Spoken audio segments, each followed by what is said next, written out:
Wasn't it fantastic yesterday to see so many Australians out celebrating proudly Australia Day? I mean, barbecues were back, people were out on the beach waving at the Australian flag. Let's just take a look at some of the celebrations.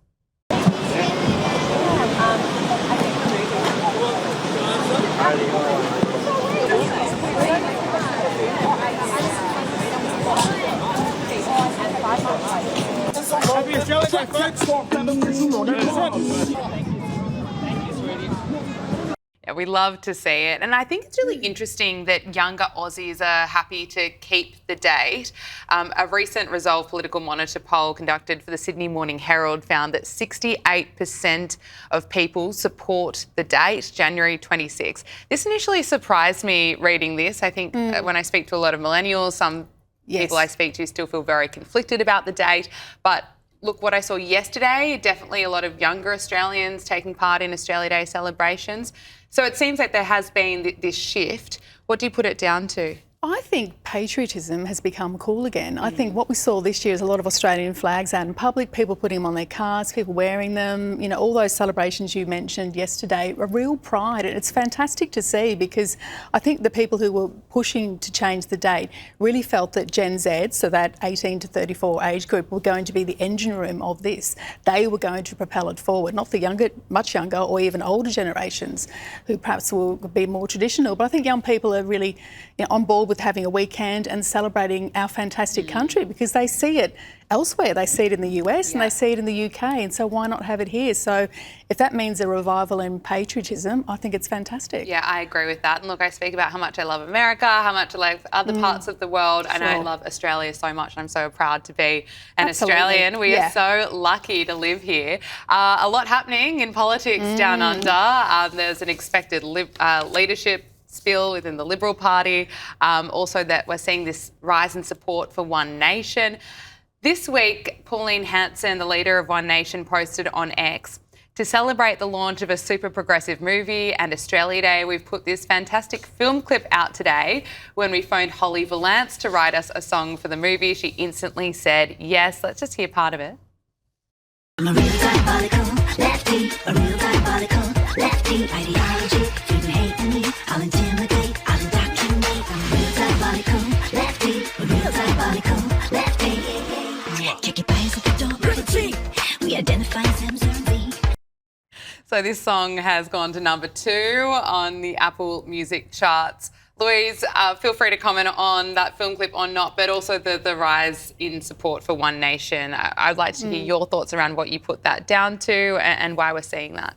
I think Pauline Hanson is seeing something, or perhaps acknowledging something that the major parties aren't. That people are absolutely fed up with being told how to think and what to say and what causes to support. And you see these very minority groups who make a lot of noise and people think that's what the rest of Australia want, but it isn't. So, I mean, that's quite a crude and at times funny sort of film clip, but it's meant to be it's not meant to be targeting the inner city elites who will be, oh my God, Pauline's a disgrace. It's going after the Conservative voters who perhaps feel that the Liberals and now the demolished coalition, what do they offer them? They offer them chaos. They don't offer them a proper Conservative point of view, so they're drifting there. And I think the numbers, the threshold they've reached, 22% in the primary vote, is absolutely fascinating. The first time I believe a minor party has done this in Australia. So that gives them real power at the next federal election. And I know we've got a state election in New South Wales next year, and whether they run a candidate will be interesting to see, I think, because I don't think they've got one at the moment. But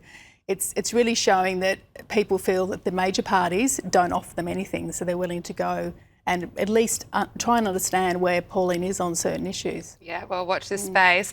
Let's get to all the royal and entertainment news. Where do we start? There's so much happening. Maybe with Andrew, of course, disgraced former Prince Andrew Mountbatten-Windsor and his ex-wife Sarah Ferguson. They're said to be on a knife edge as they prepare to vacate Royal Lodge. What's the latest here? So yes, they're due out by Friday, although it's already the end of January. Yes, so Friday he has to go. He's moving to Marsh Farm, which is a new place in Sandringham. I note that it's not anywhere near London or nowhere near Windsor, which of course is Williams based, and obviously he's far away from Balmoral, which is where his brother likes to go as well, where Princess Anne likes to be as well. So I think it's the last vestige of his royal life, isn't it, turfing him out of Royal Lodge. him and Fergie are supposed to be absolutely devastated. I don't think there's going to be a lot, if any, sympathy for them because they've kind of made their own bed, particularly in his case, his association with Epstein, etc. So it'll be interesting to see what his life holds. I still think he may end up in the UAE. I think in that environment, or maybe Spain, there's less concern about sort of royal scandal, and he'd still have some pretty cashed up chums there, I think, who may look after him. But also his daughters, of course, they're very guarded about being seen with him in public and even talking to him. So in a way, that's kind of the real crisis, the fact that, you know, the two girls he thought he could probably lean on are now grown women with their own children and like, well, Dad, we're keeping at arm's length. So it's a real mess for both of them, I think. Absolutely. Now, over the weekend, King Charles stepped out with his wife, Queen Camilla, to attend church on his Royal Sandringham estate, and he was also seen with Princess Anne. He was. So the first time since Christmas, they were out together in public, and to me, this is really the soft power in action for the monarchy, isn't it? So the two most reliable members of the royal family, the King and his sister, the Princess Royal, out, you know, in Sandringham. They always go to Mass at the church when they're in residence. And the fact they've met the incoming new bishop as well, I thought was very interesting. It's really pushing a message of no matter what's happening on the world stage with the errant brother, they are the face of the monarchy, reliable, you know, predictable and hardworking. So, you know, that would have been a very strategic move, I think, having the two of them in public. And of course, Camilla chatting with Anne too as well to really sort of seal the reputation there. And Princess Catherine, of course, after 2 years now of recovery following her shock cancer diagnosis, Princess Catherine is reportedly focusing on two major goals as she looks ahead to 2026 and beyond. What can we expect this year? So, understandably, she's been battling cancer for 2 years and she's now in remission. She's back to full-time royal duties, which has been great to see. But I think her two goals of staying healthy and being ready, it really shows that the weight of the monarchy in the future is as much on her shoulders, I think, as it is on William's shoulders. And I think by the time he ascends to the throne, we'll be totally used to Catherine in public doing the royal functions and being there as an ambassador for the monarchy, because she's more or less doing the job anyway, sort of in waiting with him. She's out there and, you know, advocating for her causes, childcare, early childhood development, etc. The whole branding around the family is seamless, absolutely seamless. They've really struck the balance between public views of the children and giving some privacy, particularly George, to grow up in a normal sort of space. So I think, you know, she's played an absolute blinder on this. I think that the way she operates in public and the way the public sort of love her and adore her is, I mean, something that Meghan could really only dream of if she was still in that mindset. Well, let's talk about Meghan Markle, because there are, of course, reports that Meghan's Netflix series may have been given the axe. Plenty of royal experts say that they're not surprised at all by that. What do you make of this? What are your predictions for Meghan? Oh, look, I'm not surprised. I think Series 3 was really sort of, you know, drawing a long bow in a way. And I do feel in a way too that she hasn't really made the proper pivot. People still see her as a person whinging to Oprah with her husband.